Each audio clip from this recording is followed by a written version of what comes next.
Hello and welcome back. Our lesson today is about relations and functions.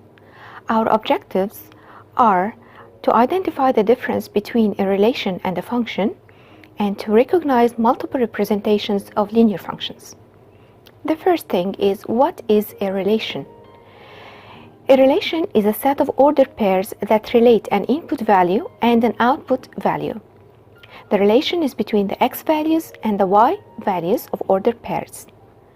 And the set of all x values is called the domain, and the set of all y values is called the range.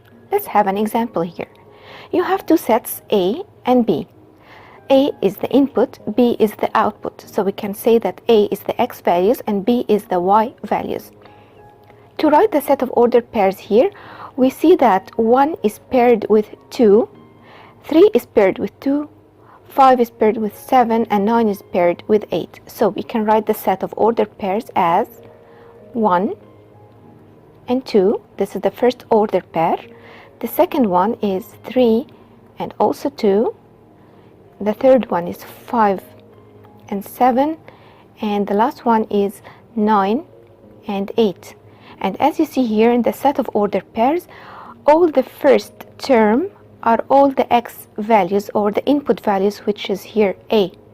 And all the second terms are the y values or the output values of the set B. Now to define a function. What is a function?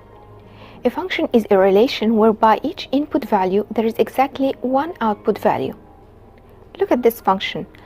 This function is fx equals square root x, where a means the domain.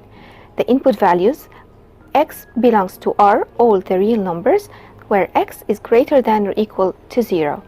So, what is the square root of 16? It's 4. What's the square root of 4 is 2, and the square root of 9 is 3. So here, this function relates one-to-one function. It's a one-to-one relation. So here the ordered pairs will be 16 and 4. The other one is 4 and 2, and 9 and 3. What is a linear function? A function that has a constant rate of change or slope. And recall, what is a slope? Is the measure of the steepness of a line. The slope of a line is calculated by finding the ratio in the change of the y values to the change in the x values. So a linear function again has a constant rate of change or a constant slope. So let's have an example here for slope. Here you have a graph of a straight line, linear function.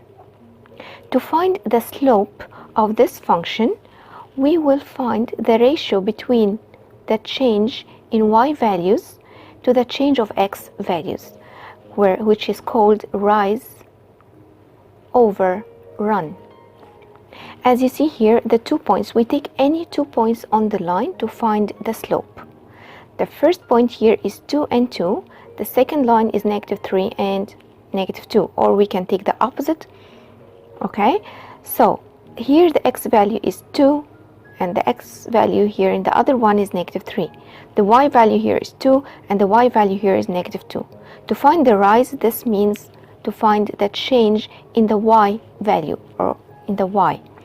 So the rise here is, as you see, this is the rise.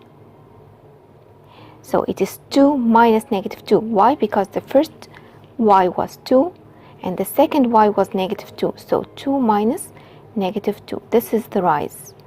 As you see here, this arrow, it rises. And here is the run. The horizontal one is the run. So the run is the change in the x values, and the change in the x values is 2 minus -3. So this will be 4 over 5. So the slope for this line is 4 over 5, and it's positive slope. Multiple representations of linear functions. A linear function can be represented by many ways. It can be represented in a table of values, a mapping diagram, a set of ordered pairs, or a line graph. let's have an example. Graph the equation y equals negative x plus 3. To graph this equation, we choose first x values to create a table and write the set of ordered pairs so that then we can draw the graph. So here we choose the x values as negative 2, negative 1, 0, 1, 2. We can choose any numbers. And then we calculate what is y for each x value. So y for negative 2 will be, we will substitute x by negative 2. So here negative and x, which is negative 2, so it will be negative 2 plus 3, that is 5.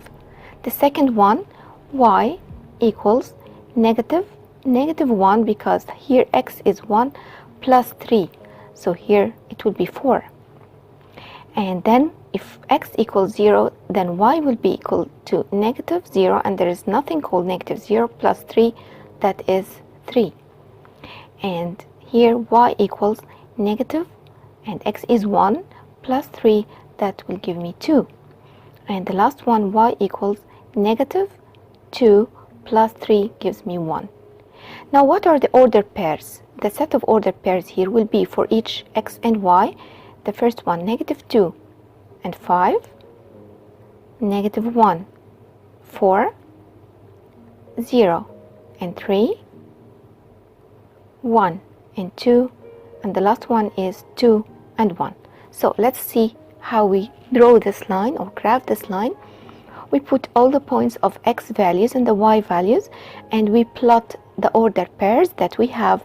Here is negative 2 and 5, negative 1 and 4, 0, 3, 1 and 2, 2 and 1, and we draw the straight line. Thank you for watching. Please subscribe to Math Capsules channel on YouTube. You can also follow Math Capsules page on Facebook as shown here on the screen. Thank you. To the next video. Bye.